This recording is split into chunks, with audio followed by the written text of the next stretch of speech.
Cet épisode vous est présenté avec la participation de l'agence de référencement Yakamama. Bonjour à tous et bienvenue sur le Flash Référencement, le podcast qui parle de référencement. Nous sommes en novembre 2014, je m'appelle Mathieu Tournade et c'est l'épisode numéro 26.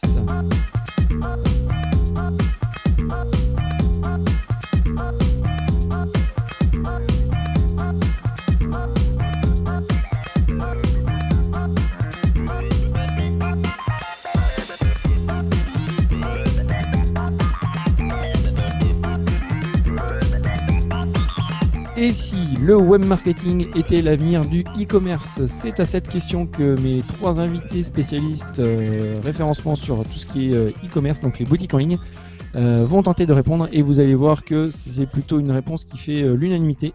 Bonsoir messieurs, bonsoir Thierry, je te laisse te présenter. Alors Thierry Rougier, je fais du référencement depuis une quinzaine d'années maintenant.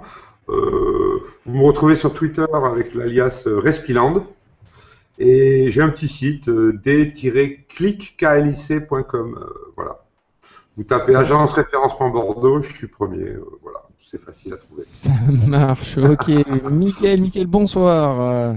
Salut, alors moi c'est Mickaël, donc je suis référenceur depuis 6 ans.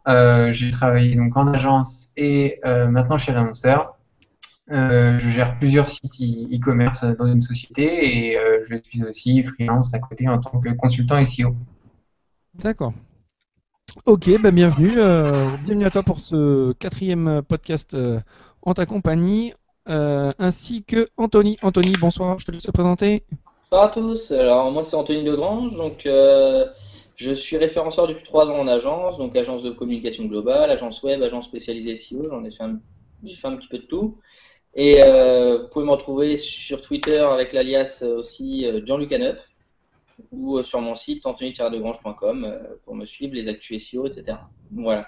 Ok, ça marche. On va rentrer tout de suite dans le vif du sujet avec Thierry. Je sais que comme nous tous, le web marketing fait l'unanimité dès qu'il s'agit de mettre en valeur le e-commerce et pas juste le pur SEO. Il y a une technique dont on entend beaucoup parler. Tu vas nous en dire un petit peu plus, c'est la technique d'A/B testing. Est-ce que tu peux nous dire un petit peu ce que c'est, en quoi ça consiste et pourquoi c'est important pour un site e-commerce particulièrement? Alors voilà, bon, historiquement, ça émane beaucoup du e-commerce. Historiquement, c'est américain comme technique, comme toujours en marketing. Les Américains ont toujours une longueur d'avance sur nous. Alors en quoi ça consiste? Par exemple, on va avoir on va dire, je sais pas, une landing page d'un produit. Alors qu'est-ce que c'est qu'une landing page? C'est une page produit. Là où on arrive en finale, où on a le descriptif du produit. Et puis on va faire une page qu'on croit bien, on va dire voilà, ajouter au panier, on va faire le bouton, on va faire la description, enfin bon, on a une page qu'on trouve jolie, plusieurs photos, etc. Et puis on va se dire, tiens, alors ça vient donc de ces tests qui ont été faits aux États-Unis, on s'est rendu compte que dans la charte graphique, par exemple, changer la couleur du bouton, mettre ajouter au panier plutôt que je sais pas, non pas ajouter au panier, c'est pas le bon mot, mais très souvent on voit comme mot sur le bouton j'achète plutôt que j'ajoute.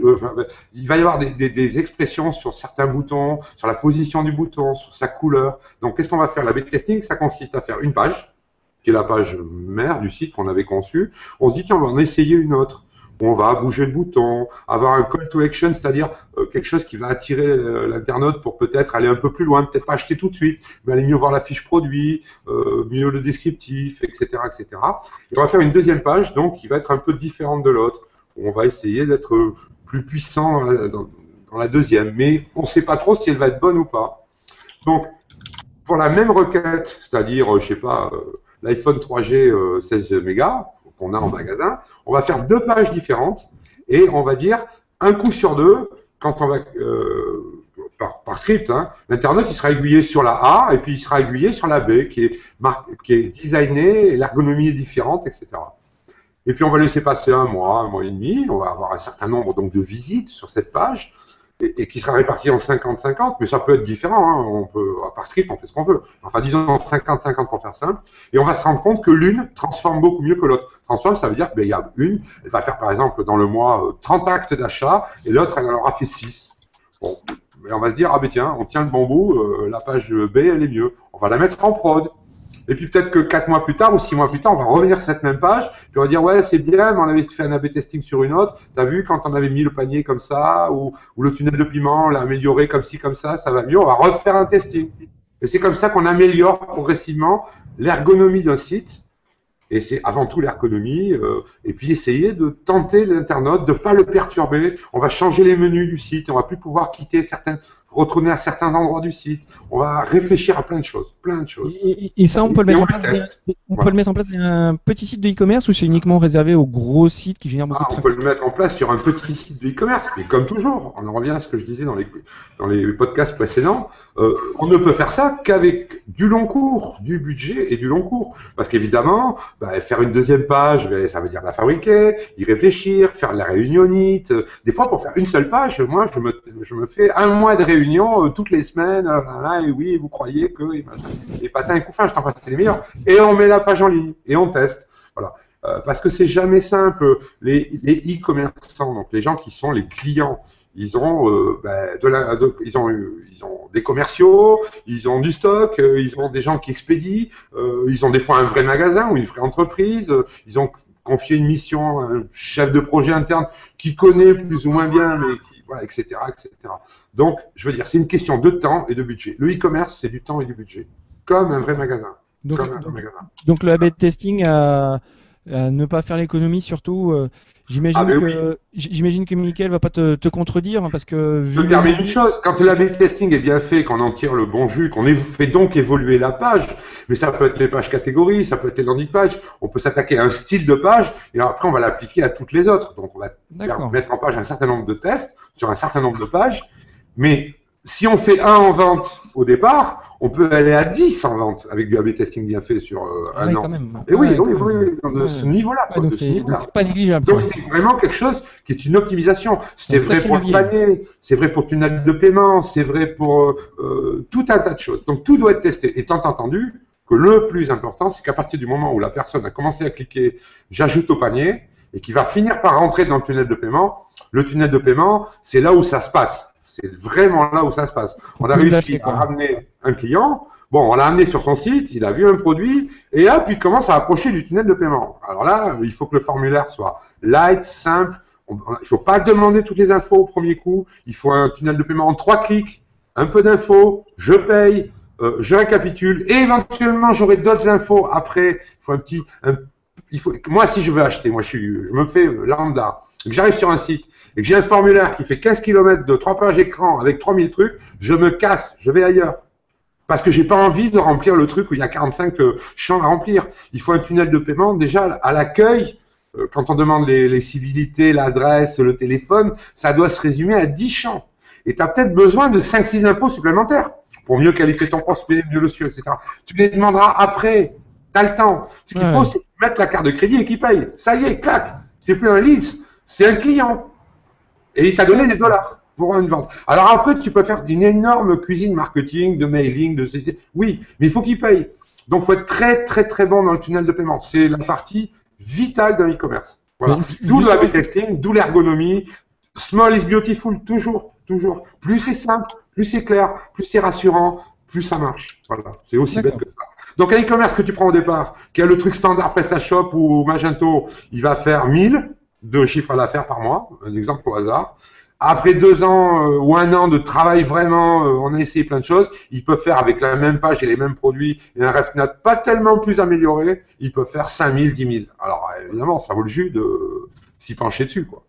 Oui, on comprend bien l'intérêt. Justement, il y a Mickaël qui aimerait parler aussi de d'autres choses qui paraissent super importantes pour... Termine juste d'une phrase, tu vas comprendre. On parle de SEO, d'accord? C'est un podcast de SEO. C'est pour ça que j'expliquais préalablement que le SEO et le marketing, c'est 2 jambes du même bonhomme. Si tu es très bon, si tu ramènes 1000 personnes sur le site par jour et que tu as 2 transformations de panier, tu es nul. Si tu ramènes 300 personnes mais que tu transformes 40 paniers, tu es excellent. Et qu'est-ce qui fait la différence? C'est du marketing et pas du SEO. Pas du SEO. Tu es moins bon en SEO et tu es meilleur en marketing. Tu gagnes plus de fric et tu vends mieux. Ça, il faut l'intégrer dans le e-commerce. Et ça, les clients, ils ont parfois du mal à le comprendre, hein, parce que... Oui, mais si tu leur expliques bien les choses, un grand bavard comme moi et un très motivé comme moi, moi, les clients, premier rendez-vous, je les gifle, je les mets par terre, je les mets minables. Mais bon, c'est ma technique. Par contre, je signe pas beaucoup. Mais quand je signe pour longtemps, à très cher, et je vais les amener loin. Et c'est mon intérêt, parce qu'après, ils vont me faire gagner du blé, au long cours. Tu comprends vraiment, c'est bon, chacun a sa philosophie. Moi, il y a plein de gens, je leur dis non, ça me gonfle, ou j'ai pas le feeling avec eux, ou je sens que ça va pas le faire, ou c'est la guerre entre les associés. Je n'en veux pas. Moi, je pars avec des équipes qui ont des ambitions de pure player, même s'ils n'y arriveront pas vraiment. Mais au moins, ils ont l'ambition. Et ils mettent les moyens sur la table. Ils feront jamais ces discounts. Mais ils feront un site qui vraiment fait 10 000 par mois. Moi, je vais les amener à 100 000 par mois. C'est ce que j'essaie de faire. Et on peut y arriver. Mais il faut du temps.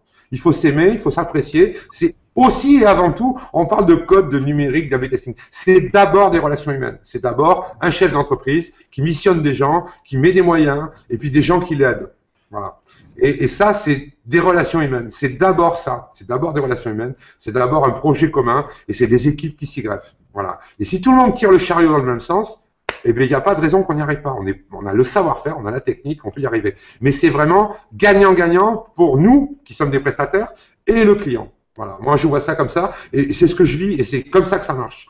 Après, quand tu tombes sur des casse-pieds qui te coupent les cheveux en quatre, où tu mets 40 000 réunionites pour avoir avancé d'un truc, avec d'autres, ça met en 8 jours c'est réglé, et avec d'autres en 6 mois c'est pas réglé. Bon, mais il faut savoir dire non, je prends pas le blé et je vais m'occuper de gens qui en veulent. Les e-commerçants, s'ils veulent réussir, il faut qu'ils en veulent vraiment et qu'ils mettent les moyens sur la table. C'est important. Voilà. Michael, on va te laisser la parole pour parler des optimisations, toi, que tu verrais d'un point de vue e-commerce. Ouais, alors en fait, moi je vais rebondir aussi sur ce qu'a dit Thierry. Ouais. Ça rejoint un peu ce que je vais dire. En fait, c'est plus facile de transformer un prospect en client et de fidéliser un client que d'en ramener en fait. Donc du coup, c'est pour ça que le marketing est très très important. C'est que même si une personne n'a pas beaucoup de visiteurs, il peut avoir énormément de clients et énormément de ventes. Exact. Du coup, le marketing est très très important là-dessus. C'est le référencement va amener du trafic ciblé et le web marketing va transformer ce prospect en client et donc en commande et donc en chiffre d'affaires. En chiffre d'affaires. Ouais. C'est pour ça que c'est vraiment très important. Alors maintenant, moi je vais vous donner quelques outils par rapport à des KPI qu'on peut mettre en place sur des sites e-commerce, donc KPI qui correspondent à des objectifs. Donc, premier objectif qu'on va prendre, c'est l'augmentation du taux de transformation. C'est pour ça que ça rejoignait un peu l'A/B testing, qui fait partie en fait des outils et des techniques qui permettent d'augmenter le taux de transformation, c'est-à-dire améliorer l'ergonomie de son site, comme l'a très bien dit Thierry. Ensuite, autre chose, il y a les avis clients. Avis clients très très très important. C'est ce qui va vous permettre en fait d'asseoir votre notoriété. Que les clients, les prospects qui ne sont pas encore clients vont plus facilement acheter un produit s'il y a énormément d'avis. Alors après, faut pas tomber dans je garde que les avis positifs et j'enlève les avis négatifs. Il y aura toujours des clients qui sont un peu mauvaise langue et qui vont essayer de chercher la petite bête. Des fois, c'est le produit qui n'a pas très bien fonctionné ou qui n'a pas très bien marché. Après, il faut essayer de garder le plus de transparence possible. Alors après, on connaît différents outils d'avis client. Il y a Trustpilot, Ecomi, Avis Vérifié, qui permettent eux d'avoir une transparence puisque vous ne pouvez pas gérer en fait. C'est un tiers. C'est-à-dire que là, vous avez c'est géré en externe, quoi. Tous les avis. Voilà. Un certificateur externe qui n'a rien à voir avec ton site et voilà, qui le fait en toute honnêteté parce qu'il est tiers, tu vois. Donc, voilà, c'est ça. Alors, voilà. Après, voilà, moi j'ai plus une préférence pour Ecomi puisqu'il intègre aussi des avis produits à part les avis clients. Trustpilot fait que les avis clients, par exemple. Donc du coup, on peut intégrer les avis Ecomi produits à l'intérieur même des produits, donc, ce qui est plutôt pas mal. Pour ceux qui ont un peu moins de budget, je peux préconiser Yopto, qui n'est pas très connu, mais qui est un outil d'avis client par produit. On n'a pas bien entendu. Tu peux répéter le nom du produit? Yopto. YOPTO. C'est un plugin en fait qui fonctionne sur tous les CMS e-commerce connus et qui permet en fait de récolter des avis sur le produit en fait. Donc ça vous permet gratuitement en fait de récolter des avis produits. Si vous utilisez une solution comme Trustpilot, ça peut être aussi quelque chose à mettre en place parallèlement pour avoir des avis sur vos produits. Ensuite, autre KPI, l'augmentation du panier moyen. Très important, comme on voit que cette année, il y a une baisse du panier moyen, qui est à peu près à 83 €, je crois. Donc, les différentes actions qu'on peut mettre en place, donc il peut y avoir du cross-selling, de l'upselling. Donc, cross-selling, c'est la proposition de produits complémentaires, mais à un prix inférieur aux produits que l'on est en train de consulter. Donc, ça permet, par exemple, d'utiliser, par exemple, pour faire des packs, qui permet d'avoir des produits complémentaires, on va dire plus des accessoires au produit principal. Donc le cross-selling et l'upselling. Donc l'upselling, là c'est le contraire, en fait, c'est de proposer un produit qui est pas complémentaire, mais c'est un produit de substitution par rapport au produit qu'on veut acheter, et c'est un produit qui va être plus cher. Donc on va avoir une montée en gamme du produit. On peut les placer à plusieurs endroits différents. Le premier, c'est la fiche produit. Donc en dessous du produit, on peut y placer, en fait, par exemple, vous avez peut-être vu des produits où il y a marqué les clients qui ont regardé son produit ont aussi acheté celui-ci, Voilà, par exemple. exactement. Donc voilà, ça permet en fait d'augmenter le panier moyen, puisque la personne, on va lui proposer en fait des produits qui sont complémentaires à son produit. Satellite. Ensuite, deuxième endroit où on peut le placer, c'est au niveau du panier, donc récapitulatif panier. C'est-à-dire qu'une fois que la personne en fait et le client a validé sa commande et veut payer, il arrive donc sur un récapitulatif panier où là on peut lui proposer des produits complémentaires par rapport aux produits qu'il a déjà achetés. Donc il y a des modules qui font ça très bien, mais moi personnellement, pour avoir testé les modules, j'ai aussi testé une solution qui s'appelle Target to Sell. Donc cette solution en fait, c'est une recommandation de produits personnalisés en fonction du parcours d'achat de vos clients et du parcours de vos clients sur votre site. Donc en fonction, on arrive sur des trucs super pointus. très pointus. Mais c'est que ça, hein. C'est que ça, le marketing, ça va chercher des chinoiseries, mais dans le résultat du chiffre d'affaires, c'est vraiment parlant. Donc voilà. Ça va vous permettre, vous allez voir la différence. Moi, par exemple, sur un site, ils avaient donc des modules de cross-selling basiques où c'est eux qui mettaient les produits complémentaires. Ils ont utilisé Target to Sell et ils ont augmenté leur panier moyen de 50 €. Oh. Par exemple. Donc, c'est énorme. Et en quelques mois seulement. Donc, c'est vraiment énorme parce que ça permet, c'est vraiment un algorithme puissant qui va vous permettre, en fait, d'analyser le parcours de vos clients et en fonction des pages qu'ils ont visitées, que ce soit aujourd'hui ou s'ils sont venus il y a une semaine, il va vous proposer des produits qui sont en relation avec leur parcours. Et ils ont aussi un programme, je crois, encore plus poussé, ce qu'ils peuvent regarder en fait, les pages que vous avez aussi visitées sur d'autres sites. Donc, en fonction des cookies. Ouais, on comprend bien l'intérêt. Après, donc il y a une autre technique très puissante, c'est les relances paniers abandonnés, donc les emails pour les relances paniers abandonnés, qui permettent d'augmenter, enfin de diminuer les taux d'abandon de panier, qui permettent d'envoyer un mail en fait aux clients qui ont abandonné le panier avant l'achat. Donc là, on a différentes stratégies qu'on ne va pas bourrer là-dessus parce que ça prendrait 3 heures.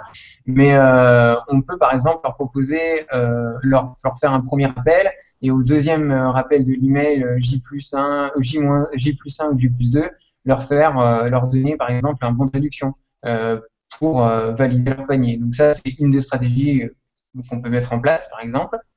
Comme tous les CMS, ils ont des modules dédiés à ça. Moi, je préfère encore une solution externe qui est plus poussée puisqu'elle est spécialisée là-dedans. Ça s'appelle ShopeeMine et c'est une solution qui est très très abordable en prix et qui va permettre en fait de créer énormément d'emails, soit de lance panier, mais emails aussi pour par exemple les anniversaires, pour offrir quelque chose.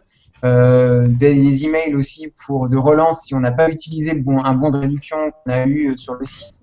Énormément en fait d'emails qu'on appelle transactionnels qui vont vous permettre en fait de fidéliser les clients qui ont déjà acheté sur votre site et qui ont abandonné le panier, mais surtout en fait d'amener plus de clients véritables et d'augmenter les commandes validées.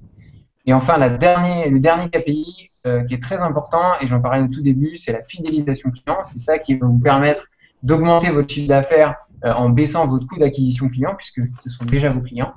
Donc du coup, il y a la newsletter, l'emailing promotion. Donc là, on a des logiciels comme Mailchimp, PSG, Autorépondeur, Sarbacane. Enfin, après, ça dépend de vos moyens et de vos besoins. Des préférences personnelles. Voilà, c'est ça. Et donc là, vous allez pouvoir, d'une part, envoyer des emails très précis et pouvoir segmenter en fait vos clients. Donc en fonction de ce qu'ils ont commandé, de l'âge de vos clients, du sexe, de ce qu'ils ont déjà commandé, des types de produits qu'ils ont vus, vous allez pouvoir en fait envoyer des mails très personnalisés à ces clients-là et avoir un retour très puissant. Alors après, comme je le disais, il y a différents logiciels. Donc il y a des logiciels très simples où vous avez juste une base client que vous allez pouvoir segmenter à la main. Et vous avez des logiciels très puissants comme Email Vision, mais là, bon, c'est des coûts un peu plus chers puisque on est aux alentours, je crois, de minimum 500 € par mois, donc tout le monde ne peut pas se le permettre.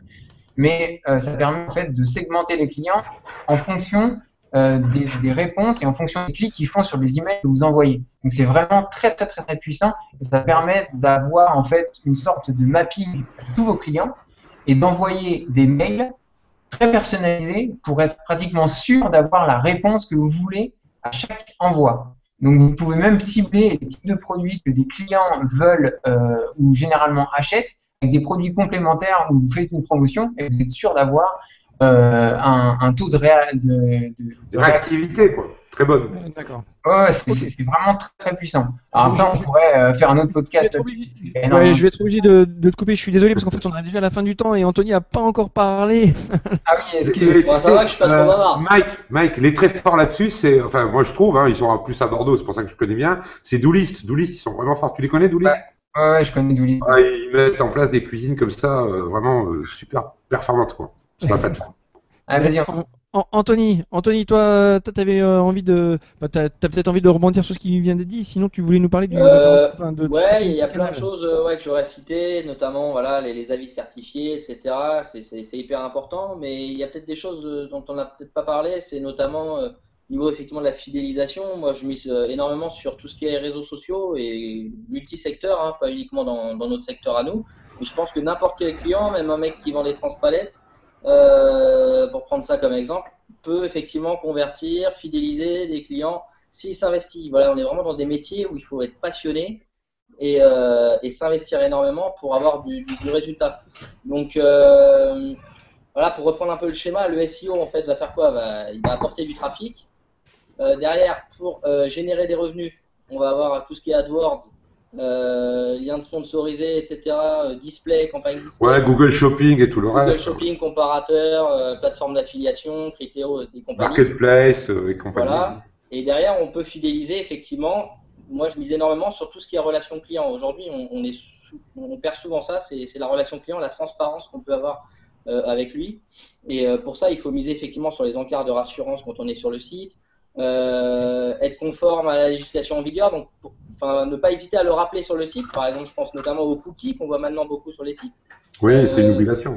Ouais, c'est une obligation, mais faut pas. C'est pas parce qu'il y a une obligation qu'il faut l'oublier. Il faut vraiment le mettre en avant et montrer qu'on pense à l'utilisateur. Donc voilà, ça on prend tous les concepts d'ergonomie dont Thierry a parlé. Et ouais, ce qui est très important, c'est les réassurances. Ouais. Il faut que le client il soit confiant. Il faut pas qu'il ait peur d'aller mettre son numéro de carte de crédit. Donc il y a tout un processus de réassurance. Ça fait partie aussi du marketing, du site, de l'ergonomie, de la B-testing là-dessus. C'est mieux là, on le voit mieux plutôt qu'en bas. Enfin bon, que sais-je. C'est ça qui est génial moi j'ai fait du référencement naturel de sites plaquettes pendant des années. Et honnêtement, ça m'a gonflé faire du linking. J'en pouvais plus, j'en ai soupé, je veux plus en faire, quoi. Ce qu'il y a de génial dans le référencement d'e-commerce, c'est que c'est très pluridisciplinaire, ça fait appel à plein de choses, à la psychanalyse, à la psychologie, au marketing, au commerce. C'est génial parce que c'est très ouvert. On n'est pas je fais des liens et j'optimise du contenu, je fais des liens, j'optimise du contenu. Tu fais que ça. Ce qu'il y a de génial dans un projet de e-commerce, c'est que tu vas toucher à... C'est comme un orgue d'église. Voilà, tu vas tirer les clavettes, tu vas faire le grand jeu, ça dépend des moyens du client. Mais tu as vraiment une palette incroyable et tu appuies sur des touches. Tu as ton feedback, tu as tes analytics, tu as tout le monitoring, qu'il soit de serveur, de traçage, de Et t'as un retour immédiat, c'est super t'as un intéressant. retour immédiat avec le chiffre Voilà. d'affaires. Et alors la sanction, c'est réunion tous les mois avec le client, tous les 15 jours, ça dépend des clients. Bam, et eux ils ont les stats. Alors oui, alors voilà cette semaine, machin, truc, patin coup fin, tant là, tiens tel produit il était bien, mais bon, c'est un peu dur ces réunions-là, avec le patron qui est très sur le chiffre d'affaires. Mais c'est vrai que c'est le chiffre d'affaires qui est le moteur. C'est triste cette société comme ça, c'est le capitalisme. Moi, je suis pas pour ça. Je préférais vivre sur une île déserte, à bouffer des cocotiers, des noix de coco et à griller des poissons. Mais bon, on est dans ce métier-là. Ou sur un bateau. On est dans ce métier-là. Ça fait partie du jeu. Mais c'est vrai que et les bons, ceux qui ont de l'ambition, ils comprennent qu'il faut aller vers ça. Et toutes les manières, voilà, si on veut avancer, mettre un pas devant l'autre, c'est comme ça. Un vrai magasin qui est dans une rue un peu excentrée du centre-ville, s'il fait pas un peu de pub, un petit peu, tu vois, de flyers de temps en temps, un petit encart dans le journal du coin et tout, et qu'il a une rue qui est peu passante, il va pas être bien vu. C'est exactement ce dont on parle. Tout à fait. On va laisser juste finir Anthony et après on va arrêter là. Tu m'excuses, Anthony. Non, il n'y a pas de souci, Thierry, t'inquiète. C'était juste pour en fait insister sur l'idée de simplicité, en fait, pour revenir à des bases. Quand je pense effectivement à Coca-Cola, qui n'a jamais aussi bien vendu que depuis qu'ils ont sorti les noms sur les bouteilles. Enfin, c'est des idées toutes bêtes. Ou au M&M's. Enfin, tu vois, tu prends des exemples. Les plus grandes marques utilisent des procédés simples finalement pour fidéliser, pour vendre encore plus. Voilà, c'est vraiment ça. Pour une petite marque, ça peut être quoi? Ça peut être se mettre sur Facebook et faire du jeu concours. Ça peut être tout bête, mais ça peut être aussi simplement proposer 10% de réduction au partage d'une fiche produit, d'un article. Enfin, tu vois, ça peut être des choses comme ça, toutes bêtes, et qui font que ça fonctionne. Proposer des quiz, des sondages. Voilà. Effectivement, repasser par les newsletters pour relancer les clients. Et ne pas oublier effectivement le marketing traditionnel. Il y a aussi rien de mieux que effectivement quand je pense aux agences. J'avais une agence par exemple qui invitait énormément ses clients dans l'agence et on faisait des cocktails. Et enfin, il n'y a rien de mieux que de revenir aux sources. Des bons apéros. Voilà, c'est ça. Non mais c'est ça, c'est quand même du lien humain quoi au départ, c'est quand même des gens qui cherchent à vivre et nous on cherche à vivre, les clients aussi et les clients qui achètent chez eux, ils cherchent à faire des affaires, voilà. Bon, c'est un business, c'est comme ça. Mais tout à fait. Voilà. Humaniser la relation, voilà, c'est ça. Je pense que ça va aller très bien comme conclusion de cette série e-commerce, donc pensez humain. Parce que derrière nos ordinateurs, nos sites e-commerce et tous les CMS qu'on peut... Il y a des gens, il y a des vrais humains. Voilà, on le voit des fois dans les communautés. Genre la création de communautés sur les réseaux sociaux, il y a des sites qui vendent que par Facebook. Ils vendent pas sur d'autres. C'est leur principal revenu, c'est Facebook. Donc après, il y a d'autres stratégies. Et il y a des blogueurs spécialisés dans la mode qui font 4 000 € par mois, quoi. Ils vivent de ça. Et finalement, ils font que bloguer toute la journée et rédiger du contenu. Ça peut marcher, ça fonctionne. Hein. Donc, tu as un site e-commerce, tu as un blog à côté, tu peux aussi vendre. Parce que ça permet aussi de se démarquer par rapport à d'autres concurrents qui font la même chose. Là, on crée du lien avec nos clients. Et c'est ce qui est le plus important, c'est que les clients se sentent aussi impliqués dans la vie de l'entreprise et puissent se dire, bah voilà, là je sais ce qu'ils font, là je les suis depuis tant d'années et là ils proposent une nouveauté, ils proposent un club où on pourra, où nous, clients qui sommes clients depuis 10 ans, on va pouvoir avoir des avantages que les autres n'ont pas, par exemple. L'exemple merveilleux, c'est vente privée. Vente privée, c'est que ça. C'est le marketing de ça, quoi. J'ai l'exclusivité, je suis pas comme les autres. Je suis là dans la vente privée, les autres ils sont dehors, quoi. Et là, j'ai des avantages. Tu vois, c'était un business model très malin, un marketing malin, par exemple. Messieurs, je vais être obligé de vous couper parce que je pense qu'on a explosé le temps qu'on s'était fixé, mais c'est pas grave, c'était vraiment super intéressant et ça donne en tout cas plein d'autres idées pour des sujets à venir sur le podcast. N'hésitez pas. Je veux dire une dernière chose, c'est une phrase.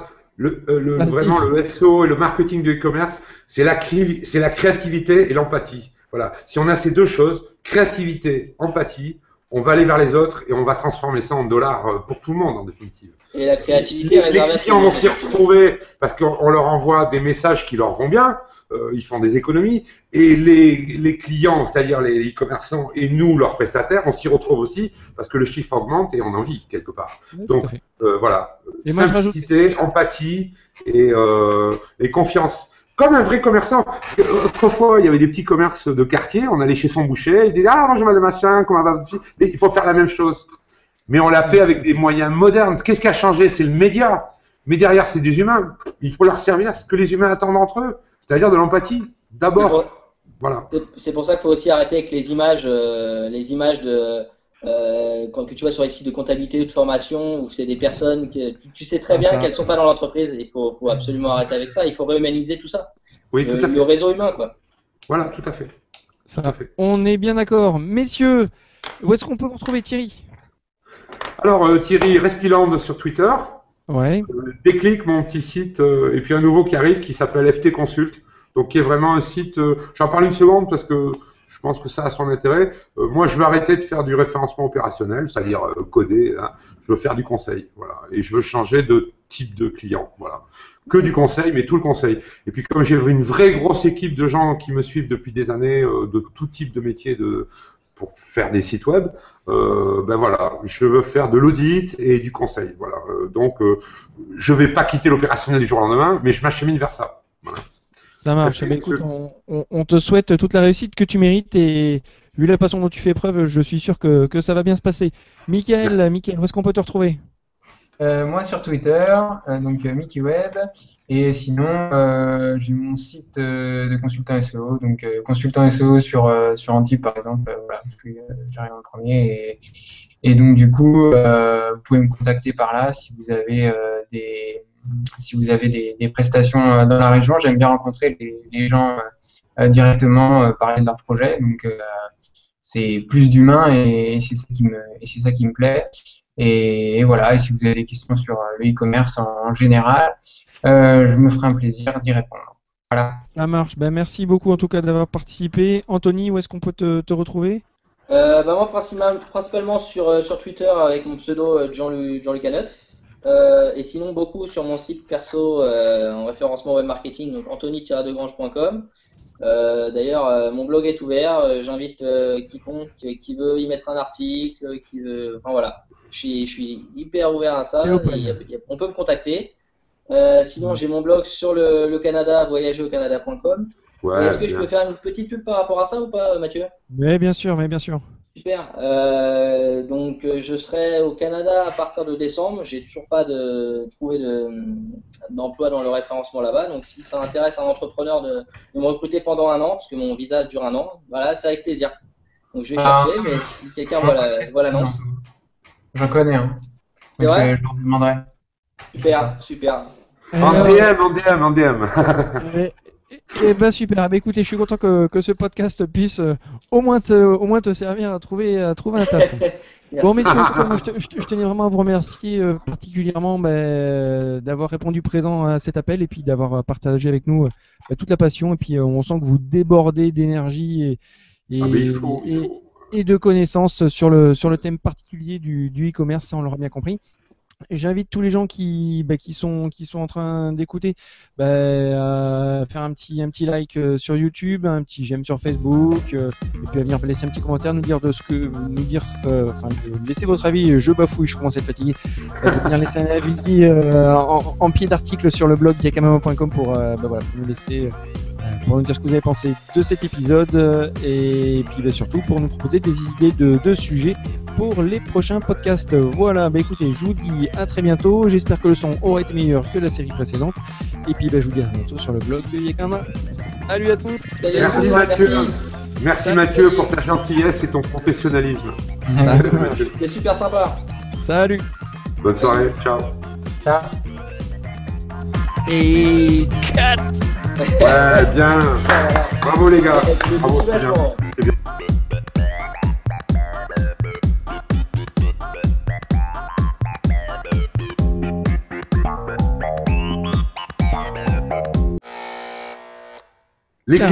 Les clients, il faut les gifler. Mais moi, c'est vrai. On devrait faire un top des sites e-commerce les plus pourris. Mais là, j'en ai plein. Et ça va être bon pour le bonus, ça. Et c'est pas qu'une question de fric, hein. C'est pas qu'une question de fric.